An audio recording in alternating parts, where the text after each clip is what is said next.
Senhor que me mandou boas notícias anunciar. Ao pobre, a quem está no cativeiro, libertação eu vou proclamar. Aleluia, aleluia, aleluia, aleluia, aleluia, aleluia,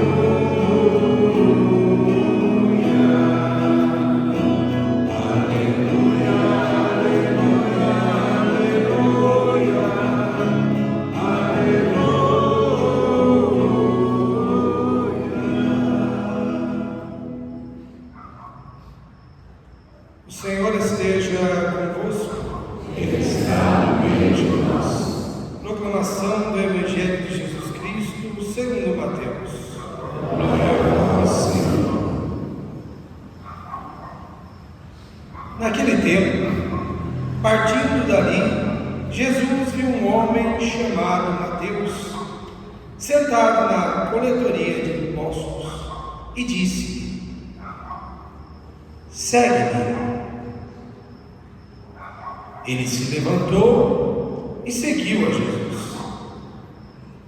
Enquanto Jesus estava à mesa, em casa de Mateus, vieram muitos cobradores de impostos e pecadores e sentaram-se à mesa com Jesus e seus discípulos.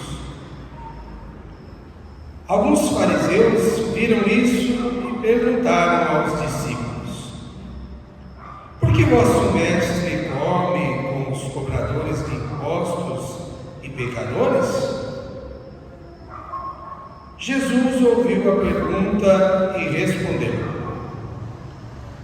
aqueles que têm saúde não precisam de médico, mas sim os doentes. Aprendei, pois, o que significa: quero misericórdia e não sacrifício. De fato, eu não vim para chamar os justos, mas os pecadores. Palavra da salvação. Glória a vós, Senhor.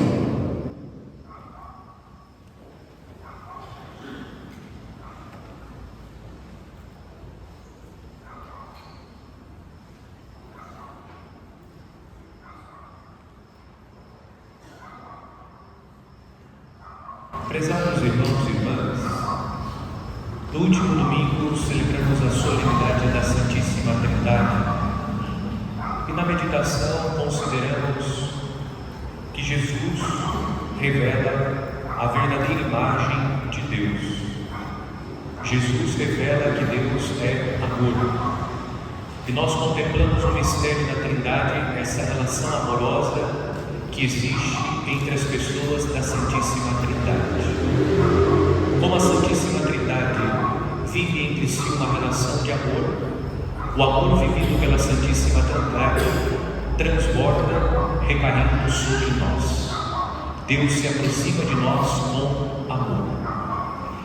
Nós estamos vivendo o tempo litúrgico comum, cuja característica é a leitura semicontínua da Palavra de Deus. Trata-se do tempo do discipulado. Contemplando a imagem de Deus a partir do mistério da Santíssima Trindade, na liturgia do 10º domingo do tempo comum, pela leitura do Evangelho de São Mateus, bem como dos outros textos, nós descobrimos que Deus é misericordioso. Este é o tema da liturgia da palavra deste domingo, a misericórdia de Deus. E a misericórdia de Deus se manifesta concretamente. Hoje nós acompanhamos pela leitura do Evangelho o relato vocacional de São Mateus. É o próprio Mateus descrevendo o seu encontro com Jesus misericordioso. E um aspecto fundamental do texto é a confissão de Mateus. Mateus está confessando publicamente através do Evangelho que ele é um pecador. O texto está descrevendo que Mateus foi visto por Jesus enquanto cobrava o imposto estabelecido pelo império. Ele estava a serviço do império que oprimia o seu povo. Mateus é membro do povo judeu, e mesmo como membro do povo judeu, estava a serviço do Império Romano, que colocava sobre o povo judeu uma carga tributária pesada. Além de prestar um serviço àqueles que oprimiam o seu povo, Mateus era um ladrão. Ele acrescia ao valor estabelecido pelo Império valores que eram destinados ao próprio bolso. Mateus está confessando o seu pecado publicamente. O primeiro ensinamento: para que a misericórdia de Deus alcance cada um de nós, é necessário que tenhamos a mesma coragem de Mateus, a coragem de bater no peito. Aquele gesto que nós fazemos quando rezamos o Confiteor não pode ser um gesto meramente simbólico, precisa ser um gesto que indica aquilo que nós realmente somos, que nós temos consciência que somos pecadores, e por isso mesmo necessitamos da misericórdia de Deus. Mateus reconhece diante de Deus a sua condição de pecador, e o pecador não passa despercebido aos olhos de Deus. Mateus não passou despercebido aos olhos de Cristo. Cristo enxergou Mateus, mas Jesus não enxergou um pecador, Jesus enxergou um eleito. Nós aprendemos com o texto de hoje que Jesus não sente asco do pecador. Jesus se aproxima, assim como ele se aproximou de Mateus, ele se aproxima de cada um de nós, apesar de ser quem somos, de ter as debilidades que temos, as fraquezas que possuímos, os pecados que carregamos. Nós não passamos despercebidos aos olhos de Jesus. Ele olha com amor, ele olha com misericórdia, e eu não tenho dúvida que foi o olhar misericordioso de Cristo que fez Mateus tomar a decisão de se levantar e seguir Jesus. Mas Jesus não se contentou em dirigir um olhar amoroso e misericordioso para Mateus. Jesus quis entrar na casa de Mateus como entrou na casa de Zaqueu, que era o chefe dos cobradores de impostos. O Evangelho nos ensina que nós não passamos despercebidos aos olhos de Deus, porque somos pecadores. Deus tem um olhar de amor e de misericórdia para cada um de nós pecadores, e Ele nos busca, como Ele buscou Mateus. Ele está sempre à procura de cada um de nós pecadores que necessitamos da sua misericórdia. Jesus entra na casa de Mateus e senta-se à mesa com muitos cobradores de impostos e pecadores. A atitude de Jesus gera revolta nos fariseus, e os fariseus perguntaram para os discípulos: por que vosso mestre come com os cobradores de impostos e pecadores? Por que Jesus se senta à mesa com os pecadores? Sabemos que Deus repudia o pecado, mas Ele acolhe o pecador. Jesus se senta à mesa com os pecadores não para compactuar com o pecado, não para legitimar as faltas dos pecadores, mas para que os pecadores se convertam. É por isso que nós, pecadores, nos aproximamos da mesa da palavra, da mesa da Eucaristia, porque queremos, neste contato íntimo com o Senhor, viver essa experiência de encontro com esse Deus misericordioso que transforma a nossa vida. Porque Jesus sentou-se à mesa com Mateus e com os outros cobradores e pecadores? Porque Jesus quer a conversão, Jesus quer a transformação da vida de cada um de nós.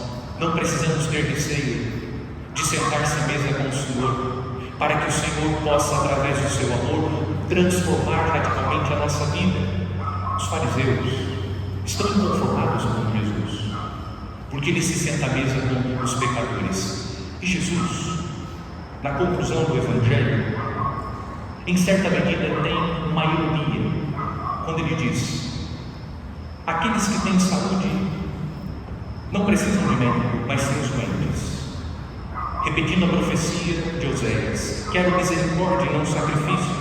De fato, eu não vim para chamar os justos, mas os pecadores. Jesus está, em certa medida, ironizando os fariseus. Eles cumprem estritamente a lei estabelecida pela religião, no entanto, não têm um coração misericordioso. A atitude dos fariseus pode ser também a nossa atitude.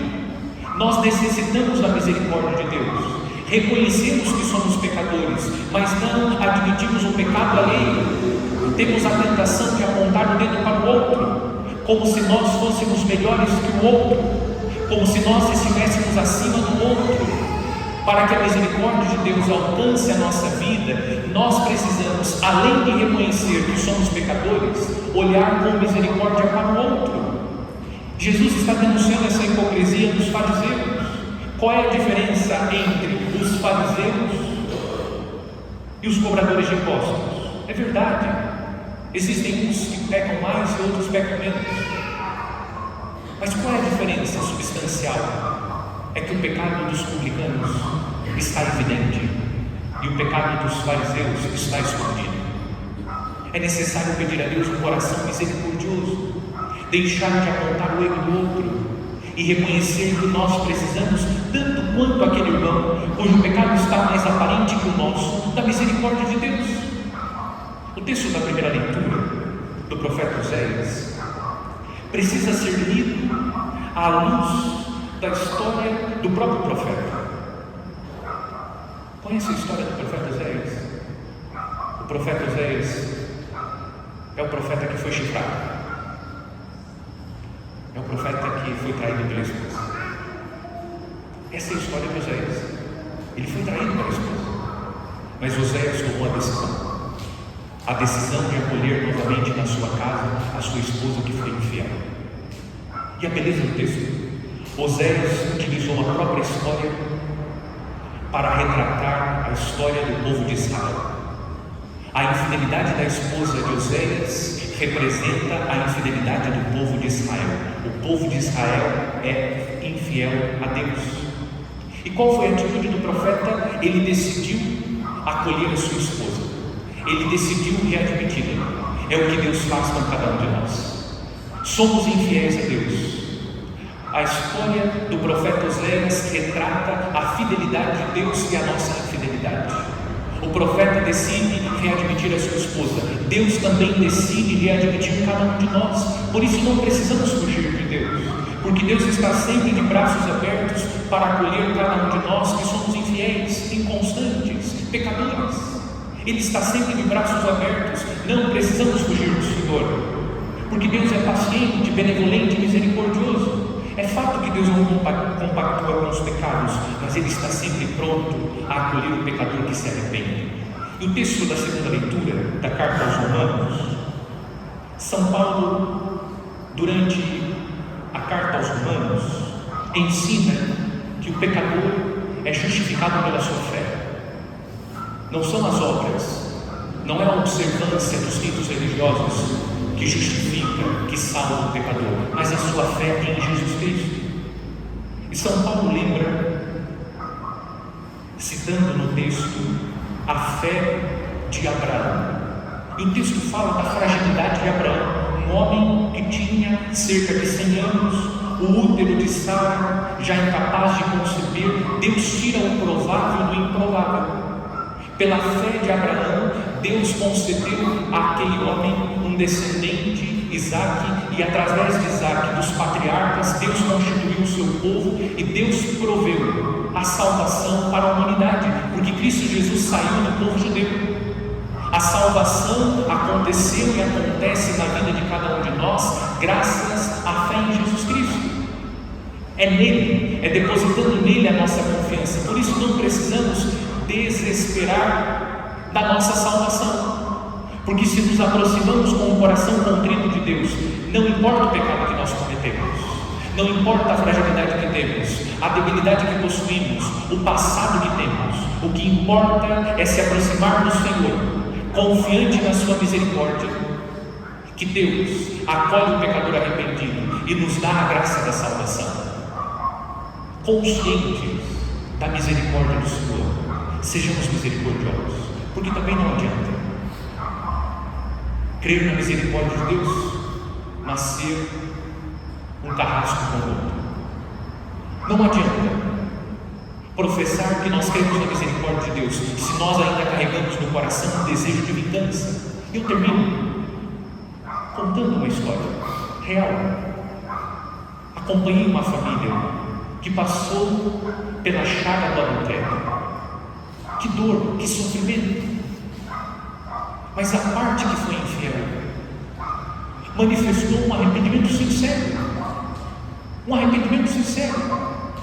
Decidiu radicalmente mudar de vida. Estava nítido o desejo sincero de mudança de vida, de conversão. Porém, a outra parte endureceu de tal modo o coração que agia com espírito de vingança, punindo. Diante da situação, eu fiquei com muito receio. Pensei, hoje, se os dois morressem, eu não tenho dúvida que aquele que cometeu um pecado grave, mas se arrependeu, seria salvo, enquanto que a outra parte, porque foi tomada por um espírito de vingança, não alcançaria a misericórdia de Deus. Nós queremos a misericórdia, mas nós precisamos também estar dispostos a oferecer a misericórdia. Nós rezamos no Pai Nosso: perdoai-nos as nossas ofensas, assim como nós perdoamos a quem nos tem ofendido.